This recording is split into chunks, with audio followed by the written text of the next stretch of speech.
Hey my dear people, welcome to my channel Anusha Mutyana. నా degree complete అవ్వగానే నేను first job చేస్తుంది ఈ కంపెనీలోనే క్యాబ్జెమినై. ఈ రోజు మీకు నా కంపెనీ మొత్తం చూపించబోతున్నా, వచ్చేయండి. ఇది గేట్ నెంబర్ 1. ఇక్కడ నుండి మనం లోపలికి వెళ్ళొచ్చు. వెళ్దాం పదండి. మనం లోపలికి ఎంటర్ అవుతూనే మనకి ఫస్ట్ ఇండియన్ ఫ్లాగ్ అయితే కనిపిస్తుంది. మా కంపెనీకి దాదాపు 5 to 6 గేట్స్ ఉంటాయన్నమాట. హైదరాబాద్ లోని మాదే మెయిన్ క్యాంపస్ అన్నమాట. మొత్తం గ్రీనరీతో చాలా బ్యూటిఫుల్ గా ఉంటుంది. అలా ముందుకు వెళ్తే ఒక చిన్న వాటర్ ఫౌంట్ ఉంటుంది. నాకు చాలా చాలా ఇష్టం.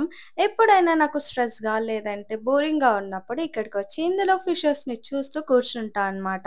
రీసెంట్ గా ఈ వాటర్ ఫౌంట్ లో లోటస్ కూడా వస్తున్నాయి. వావ్, చాలా బాగుంది కదా. మనం ఫస్ట్ చేసిన జాబ్ ప్లేస్ ఎప్పుడైనా మనకు స్పెషలే కదా. అలా లోపలికి వెళ్తే నా ఫేవరెట్ ప్లేస్ అంటే నేను ఫస్ట్ ఈ క్యాంపస్ లోకి రాగానే ఇక్కడే కూర్చున్నా అన్నమాట.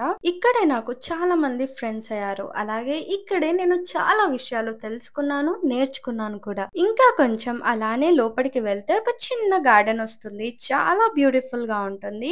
ఇందులో డక్స్ కూడా ఉంటాయి, కానీ ప్రెసెంట్ ఎండలు బాగున్నాయి కాబట్టి వాటిని లాక్ చేసి పెట్టేశారు లోపల. ఈ క్యాంపస్ లో 5 to 6 బిల్డింగ్స్ ఉంటాయన్నమాట. నేను ఎక్కడ ఉంటానో కూడా చూపిస్తాను. ఇప్పుడు మీరు చూస్తుంది కాఫ్టేరియా బిల్డింగ్. టు బి ఫ్రాంక్ చెప్పాలి అంటే మా క్యాంపస్ చాలా బ్యూటిఫుల్ గా ఉంటుంది. మొత్తం గ్రీనరీతో చాలా పీస్ఫుల్ గా ఉంటుంది. సో మీకైతే ఇన్ని బిల్డింగ్స్ ఉన్నాయి కదా, మీకు నచ్చిన ప్లేస్ లో నచ్చిన బిల్డింగ్ లో కూర్చోవచ్చా అంటే ఎస్, కానీ కొన్ని ప్రాజెక్ట్స్ కి మాత్రం వాళ్ళకి ఓడిసి అంటూ ఉంటుంది. ఆ ప్లేస్ లోనే కూర్చోవాల్సి వస్తుంది. అవుట్ సైడ్ ఆఫ్ ద క్యాబ్జెమినై చూసారు కదా. ఇన్సైడ్ ఆఫ్ ద క్యాబ్జెమినై చూడాలి అనుకుంటే సబ్స్క్రైబ్ టు అనుష ముత్యాల. నెక్స్ట్ బ్లాగ్ లో పెడతాను.